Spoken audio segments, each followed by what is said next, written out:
Welcome to the Narrative Mindset Podcast. If this is your first time tuning in, I would really appreciate it if you go back and view earlier episodes to get the gist of things.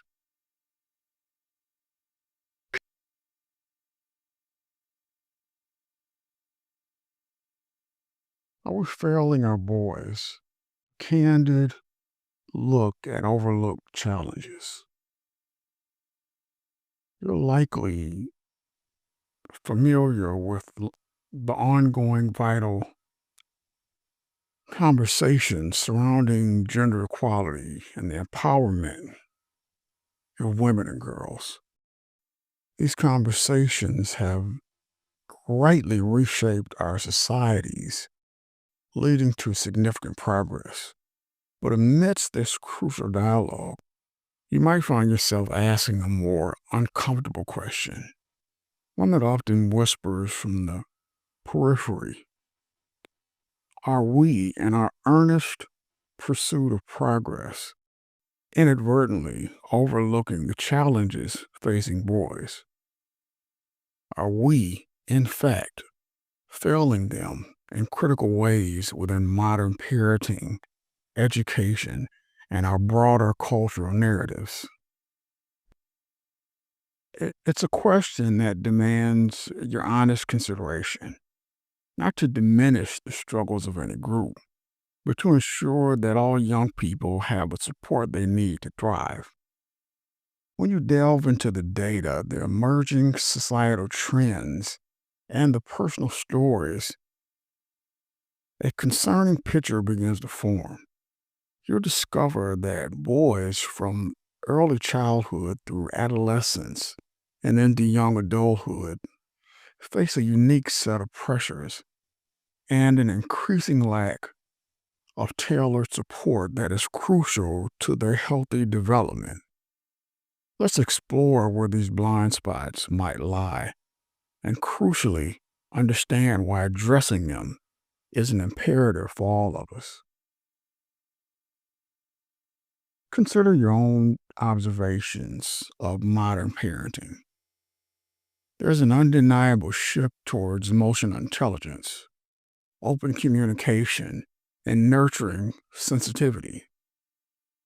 These are laudable goals, fostering children who are more empathetic and self aware. However, for boys, this laudable evolution sometimes comes with unintended consequences.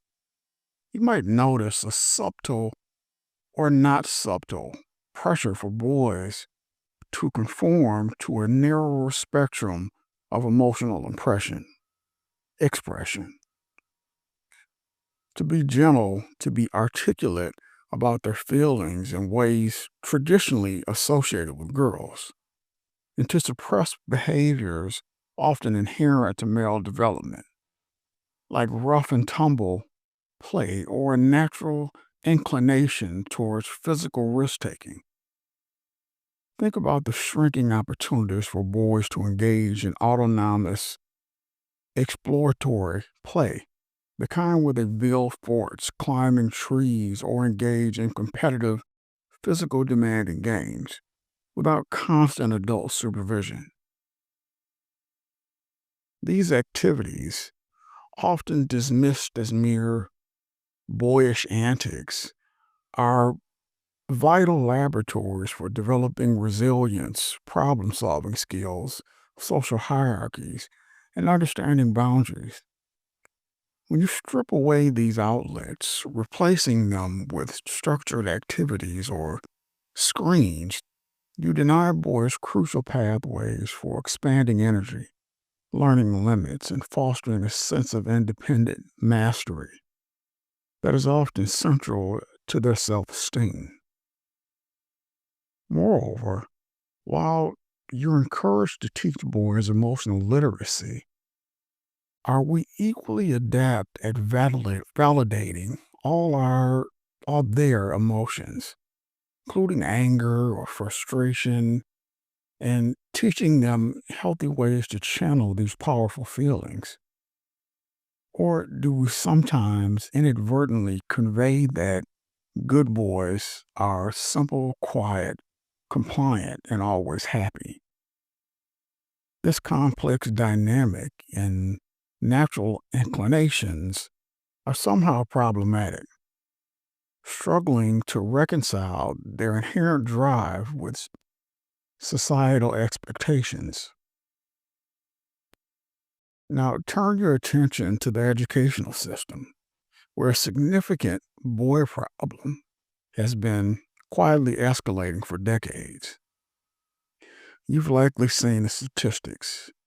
Boys are, on average, more likely to struggle academically, particularly in literacy. They receive more disciplinary referrals. They have higher dropout rates in some regions, and they are now significantly less likely than girls to enroll and compete in higher education. What's going on? Consider the typical classroom environment.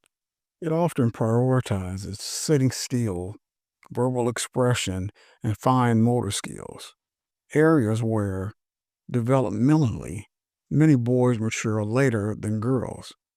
You might observe that the emphasis on role learning, extended periods of desk work, and less hands on experimental learning can be particularly challenging for boys who thrive on movement, competition, and kinetics engagement. For these boys, an educational model that doesn't cater to their distinct learning styles can lead to disengagement, frustration, and a misdiagnosis of behavior issues instead of recognizing a mismatch in methodology. Furthermore, the decline in male teachers, especially in elementary schools, means fewer male role models in daily academic life. You might underestimate the unconscious impact of having positive male figures who demonstrate a love for learning, mediate conflicts, and model pathways to successful masculinity within the academic context.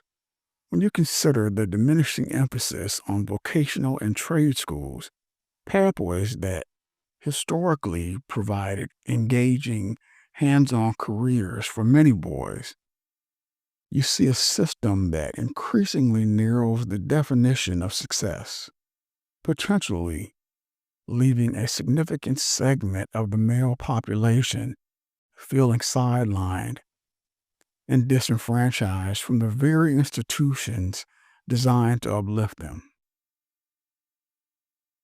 Finally, let's let us reflect on the broader cultural narratives that shape how boys perceive themselves and their place in the world. You're living in a time where traditional notions of masculinity are being vigorously and often justifiably scrutinized. The term toxic masculinity has entered common parlance, rightly challenging harmful behaviors like aggression, misogyny, and emotional repression.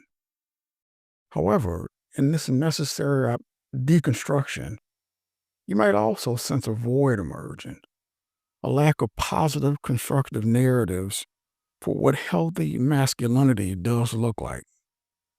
Where do boys find compelling, aspirational models of manhood that are not steeped in outdated stereotypes, yet still acknowledge and celebrate admirable male traits like courage, protectiveness, resilience, and acquired strength? When the prevailing culture message often frames traditional male attributes as inherently problematic, many boys are left without a clear map. They may internalize a confusing message that their innate drive for competition, for mastery, or even for physical expression is inherently flawed. You see this play out in the alarming rates of male suicide, especially among young men, and in mental health statistics that show boys and men struggling to seek help for depression, anxiety, and loneliness. The societal pressure to be strong and stoic, combined with the fear of being labeled toxic if they express traditional masculinity traits, creates an impossible bind. When you factor in the increasing rates of fatherlessness, the absence of consistent positive male mentorship, and the fragmented, often hypersexualized or violent representations of men in media, it becomes clear that boys are navigating a complex cultural landscape without adequate guidance or positive affirmations of their identity. So, why does any of this matter to you? Because failing our boys isn't just a boy problem, it's a societal problem. When boys disengage from education, you lose potential innovators, leaders, and contributors to your communities. When young men struggle with mental health, identity crisis, or a sense of purposelessness, the ripple effects are felt in families, in workplaces, and in the fabric of society itself. A healthy society strives when all its members are given the tools, the understanding, and the support to reach their full potential. Overlooking the unique challenges faced by boys is not about prioritizing one gender over another. It's about recognizing the diverse needs of all children.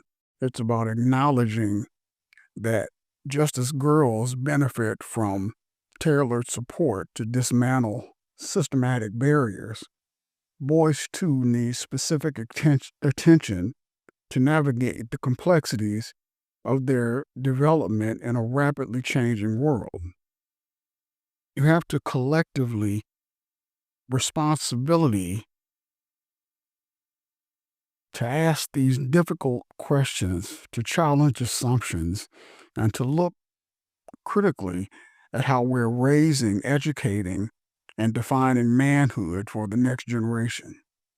It's time to move beyond simplistic narratives, to foster open dialogue, and to ensure that we are not, in our pursuit of a better world for some, inadvertently failing to build a strong foundation for all our children. The future of your society depends on it. Thanks for tuning in to the Narrative Mindset Podcast. I hope to see you in the next episode.